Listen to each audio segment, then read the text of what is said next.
입니다. 사실 한국교회는 이 부활절과 깊은 연관이 있죠. 지금부터 134년 전 1885년 4월 5일에 20대 중반의 3명의 선교사가 제물포항에 도착합니다. 언더우드와 아펜젤러 선교사 부부입니다. 그리고 그날이 바로 부활주일이었어요. 처음으로 그 부활주일에 조선 땅을 밟은 아펜젤러가 그 땅에 처음으로 솟아 드린 기도가 있습니다. 우리는 부활절에 이곳에 도착했습니다.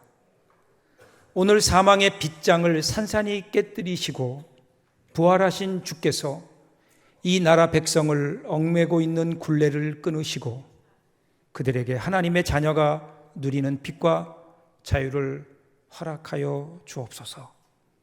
이런 기도였습니다. 파란 눈의 이방인의 기도.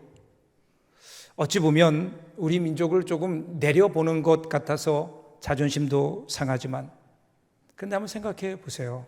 우리 민족과는 일면식도 없는 그가 그 당시 아무도 관심 갖지 않았던 동방의 작은 나라, 그리고 그 누구도, 이 땅의 그 누구도 반기지 않았던 이 땅에 와서 그들이 왜 이 기도를 하는지, 그의 가슴에 끓고 있었던 이 땅의 생명을 사랑하는 그 기도.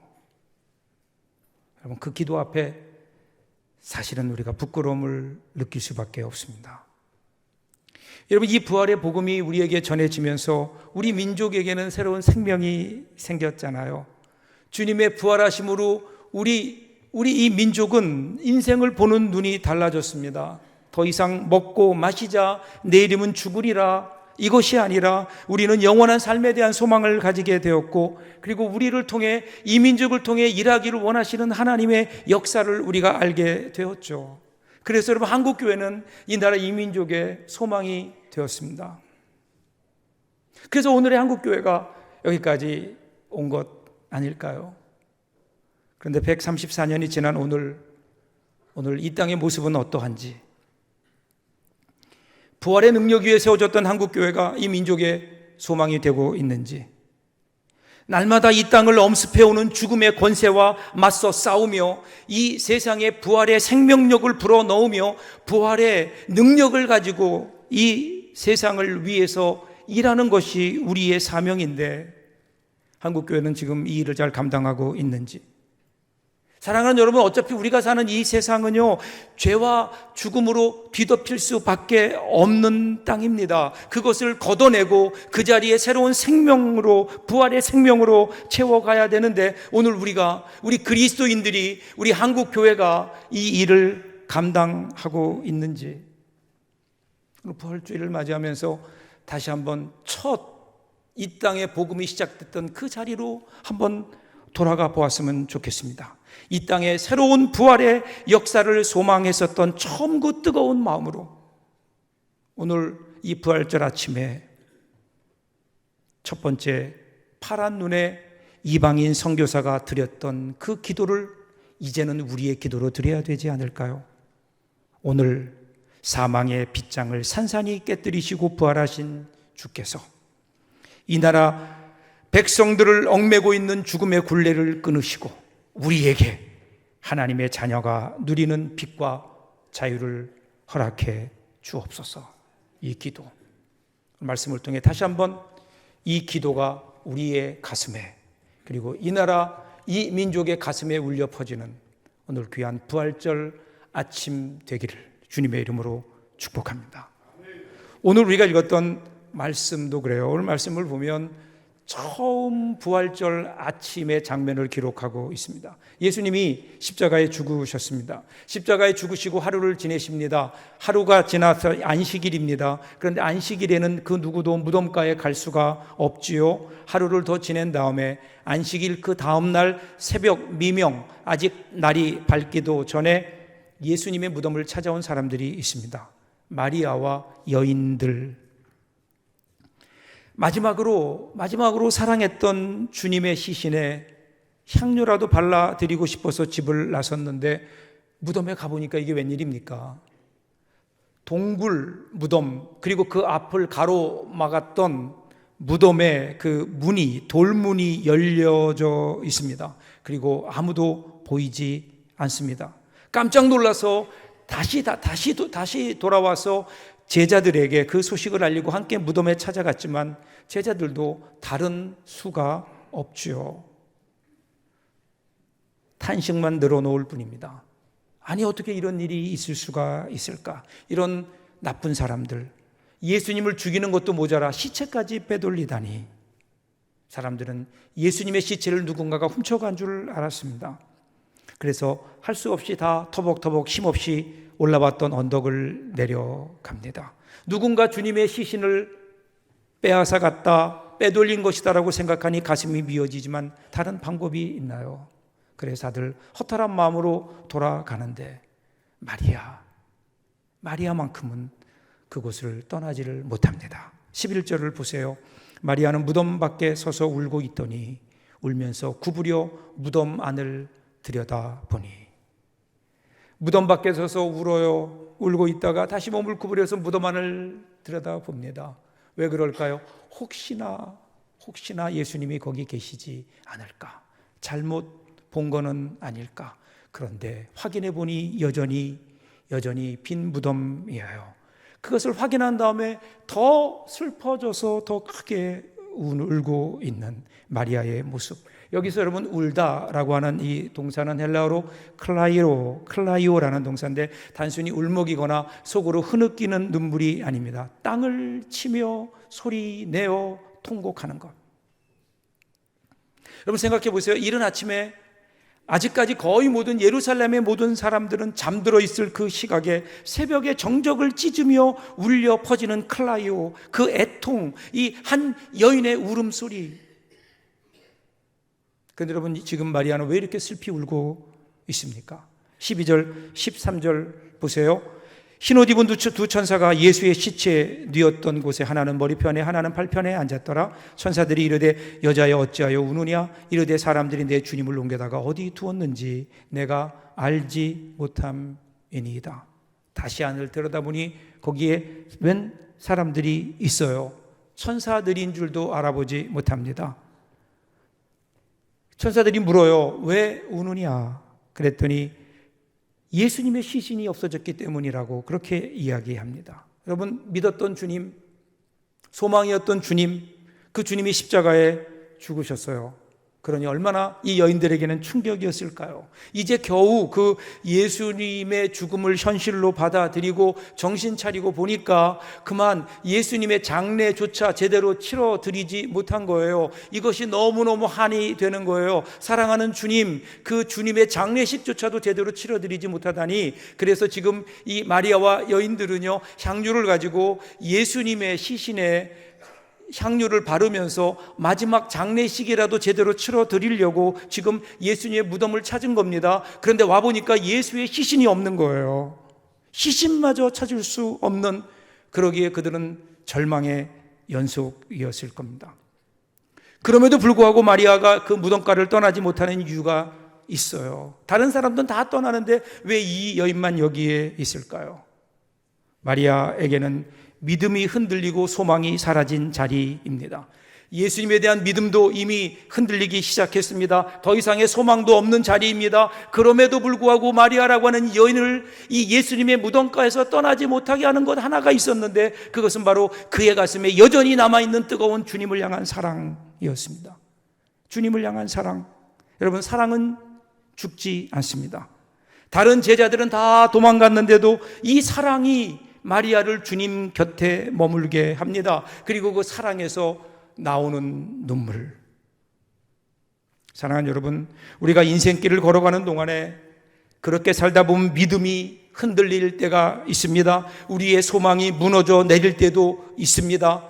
위기의 순간입니다. 그런데 그때에 사랑은 죽지 않습니다. 다 끝난 것 같지만, 더 이상의 희망이 보이지 않지만 그래도 포기할 수 없는 그 힘.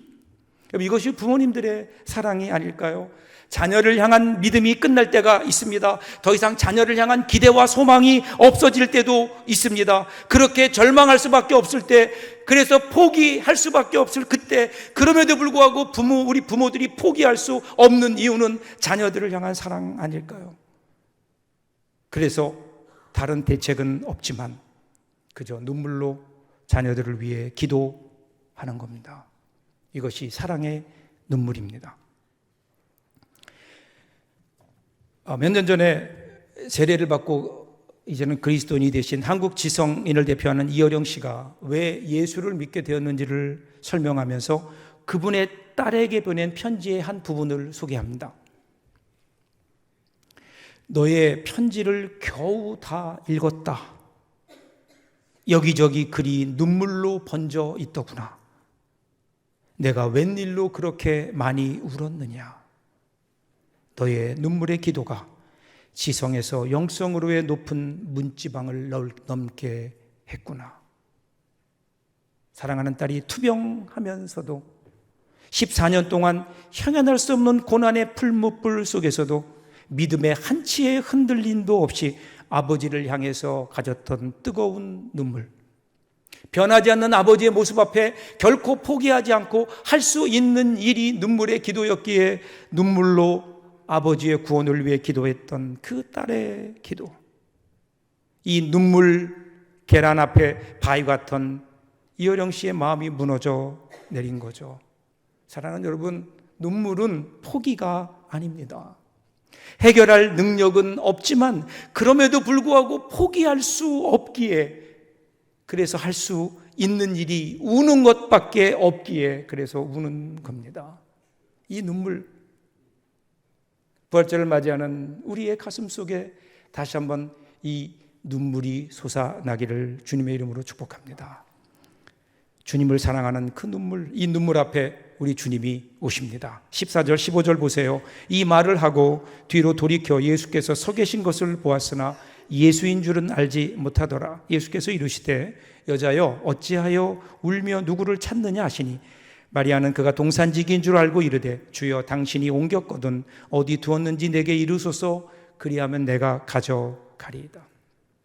예수님이 오셨어요. 그런데 마리아가 예수님을 알아보지 못합니다. 그 이유는요, 눈이 가리워져 있기 때문에 그렇습니다. 주님을 향한 사랑의 눈물 때문에 주님 곁을 떠나지 못하지만 아이러니컬하게도 그 눈이 그 여인의 눈을 가리워서 예수님을 보지 못하게 하고 있는 겁니다. 마리아만이 아닙니다. 누가복음에 보면 엠마오로 내려가는 두 제자가 있습니다. 주님이 부활하셨음에도 불구하고 그들은 예수님이 십자가에 죽으신 줄 알고 그들이 이제 실망해서 엠마오로 내려가죠. 그들이 내려가는 그 길에 주님이 동행하십니다. 동행하셔서 그들과 이야기를 나누시는데도 그들은 그가 예수님인 줄 알아보지 못합니다. 그 이유를 성경은 그들의 눈이 가리워져 있었다. 다른 말로 얘기하면 그들의 눈이 다른 것에 붙잡혀 있었다. 좀 더 쉬운 우리말로 좀 번역해보면 제자들의 눈이 무언가 쓰여 있었다. 쓰여 있었던 겁니다. 어쩌면 그들의 슬픔이, 그들의 절망이, 그리고 마리아는 눈물이 앞을 가려 예수님이 보이지 않습니다. 그들의 관심은 오로지 예수님의 시신입니다. 여러분, 놀라운 사실은요, 지금 눈앞에 부활하신 주님이 서 계심에도 불구하고 알아보지 못하고 그가 동산지기인 줄 알고 지금 살아계신 주님 앞에 와서, 부활하신 주님 앞에 와서 뭐라 그래요? 죽은 예수를 찾습니다. 예수님의 시신이 어디 있는지 알려주십시오.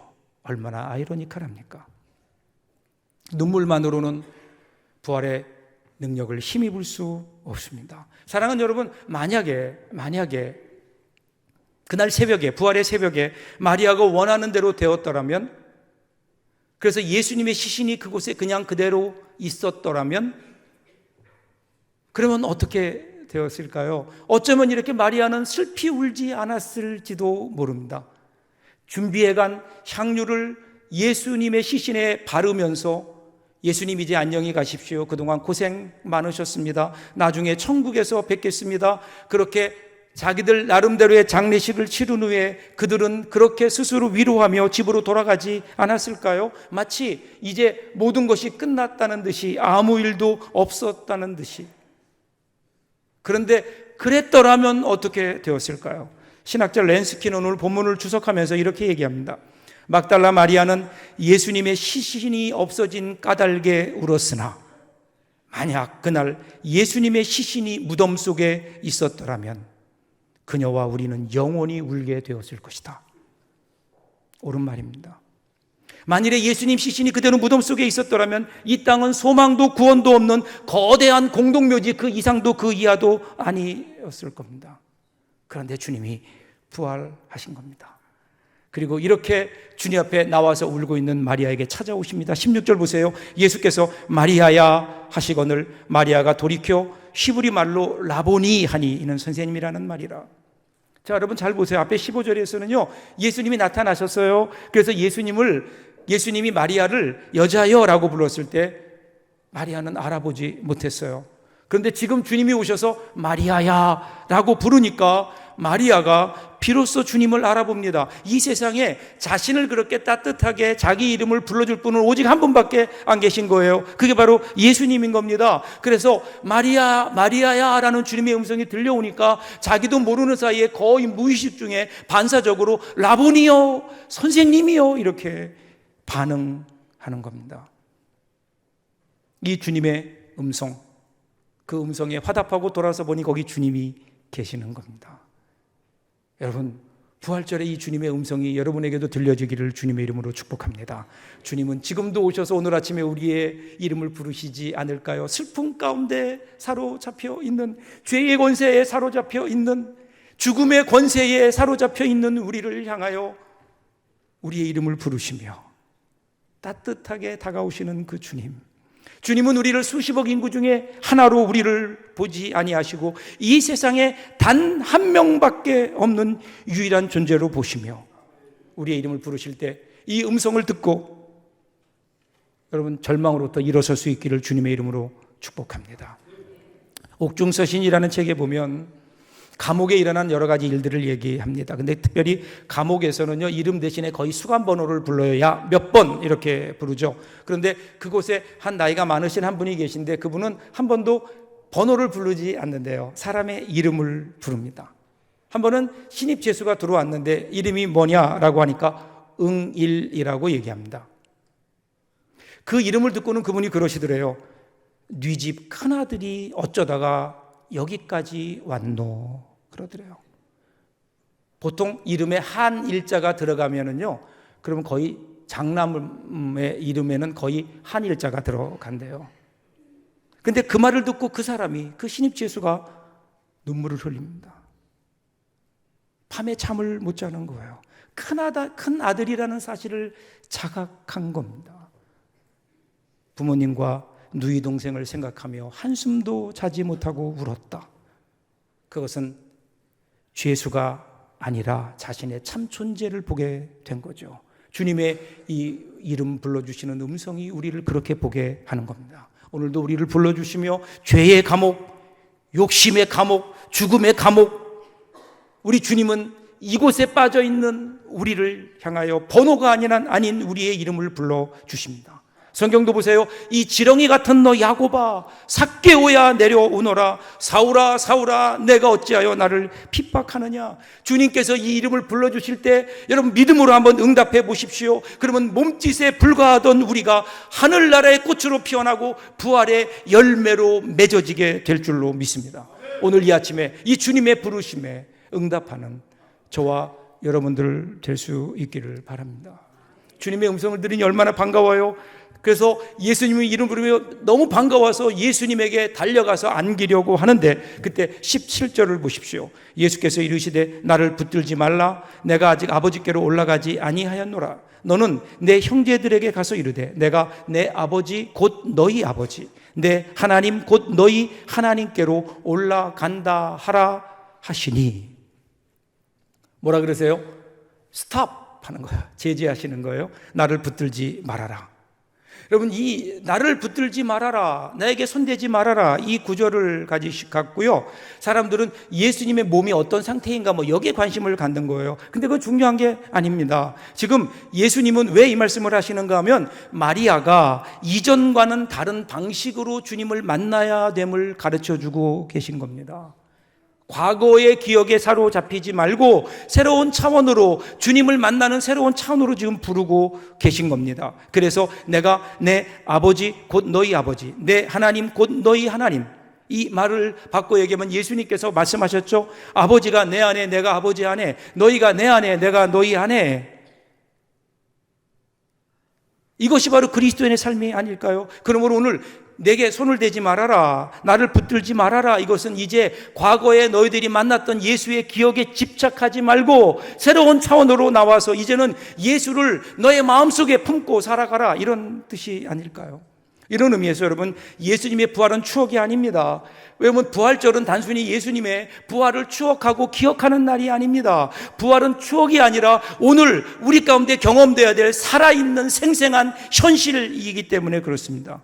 부활하신 주님은 과거에 부활하셔서 그대로 하늘로 올라가심으로 끝난 것이 아니라 이 순간에도 우리와 함께 하십니다. 그러기에 부활신앙은 내가 과거에 예수님께서 부활하셨다는 것을 믿는다는 역사적인 사실에 대한 동의가 아니라, 그 부활하신 주님이 오늘도 살아계셔서 우리와 함께 하시며 우리와 동행하신다는 사실을 믿는 것, 경험하는 것, 여러분, 이것이 부활신앙이 아닐까요? 그래서 그 부활이 주님의 부활만이 아니라, 그건 내가 부활하는 건 내 육체도 주님처럼 부활할 것이기 때문에 그때까지 부활하신 주님과 동행하며 살아가는 것, 이것이 진짜 부활 신앙입니다. 그래서 예수님께서 부활하신 그 이후부터는요, 언제나 부활절이에요. 매주일이 부활절이어야 하고 매일이 부활절이어야 합니다. 독일의 유명한 복음주의 신학자였던 에릭 사워가 이런 말을 했어요. 부활절은 예수의 부활로 시작하여 성도의 부활로 끝난다. 그러므로 우리는 두 개의 부활절 사이에 살고 있다. 그러므로 우리는 주님의 부활이 주는 부활의 능력을 가지고 우리의 부활을 향해 힘있게 달려나가는 사람들이다. 멋있는 말 아닌가요? 우리의 삶이 그렇다는 겁니다. 그래서 마지막 18절을 보십시오. 막달라 마리아가 가서 제자들에게 내가 주를 보았다 하고 또 주께서 자기에게 이렇게 말씀하셨다 이르니라. 부활하신 주님이 마리아에게 가서 제자들에게 부활의 소식을 전하라고 합니다. 그 소식을 들은, 부활의 소식을 들은 그 마리아가 기뻐하며 예수님 말씀을 따라 제자들에게 가서 그 부활의 복음을 전하는 거예요. 여러분, 지금 그것을 향해 뛰어가는 마리아의 발걸음을 한번 상상해 보십시오. 올라올 때는 슬픔의 발길이었습니다. 그런데 이제는 그 발걸음이 기쁨의 발걸음으로 변하게 됩니다. 올라올 때는 한탄하며 눈물 흘리며 돌아왔습니다. 그런데 나갈 때는 찬양하며 제자들 향해 나아가는 겁니다. 절망의 발걸음이었지만 그 발걸음이 이제는 소망의 발걸음으로 바뀌게 된 겁니다. 예수님께서 부활하셨어요. 그 주님을 만남으로 마리아에게는 삶의 이유가 생겼고, 삶의 이야기가 생겼고, 삶의 메시지가 생겼습니다. 다른 사람들을 향하여 할 수 있는, 부활에 관하여 이야기할 수 있는 말이 그의 마음속에 생겨난 겁니다. 사랑하는 여러분, 기독교는 단순히 가르침의 종교가 아니고 깨달음의 종교가 아닙니다. 기독교는 사랑을 가르치고 진리를 가르치는, 구원을 가르치는 종교가 아니고 거기에 머무는 것이 아니라 예수 그리스도의 십자가 사건과 부활의 사건을 통하여 죽어가는 이 세상에 새로운 생명력을 불어넣는, 생명을 이 땅에 탄생시키는 그 일을 감당하는 것이 여러분 기독교의 진리입니다. 이 땅에 새로운 생명을 창조하는 것, 여러분 이 생명을 일으키는 일은요 우주 창조 이래 한 번도 있지 않았어요.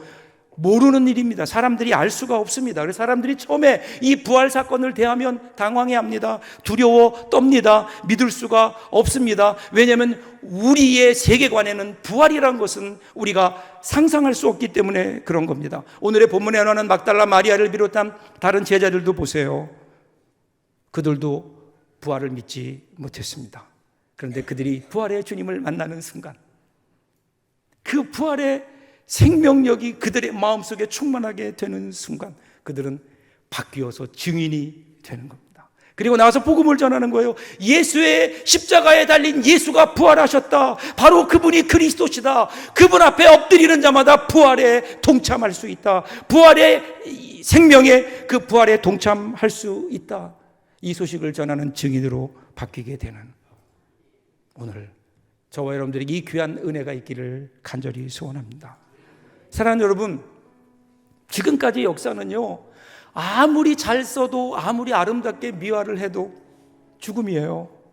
죽음의 역사였습니다. 그런데 부활이, 하나님께서는 부활을 통해 우리네 인생으로 하여금 새로운 역사를 쓰게 하십니다. 생명력이 넘쳐나는 생기의 역사입니다. 망했다고 이제는 포기하는 인생에게 생각지 못한 역전극을 일으키는 역사입니다.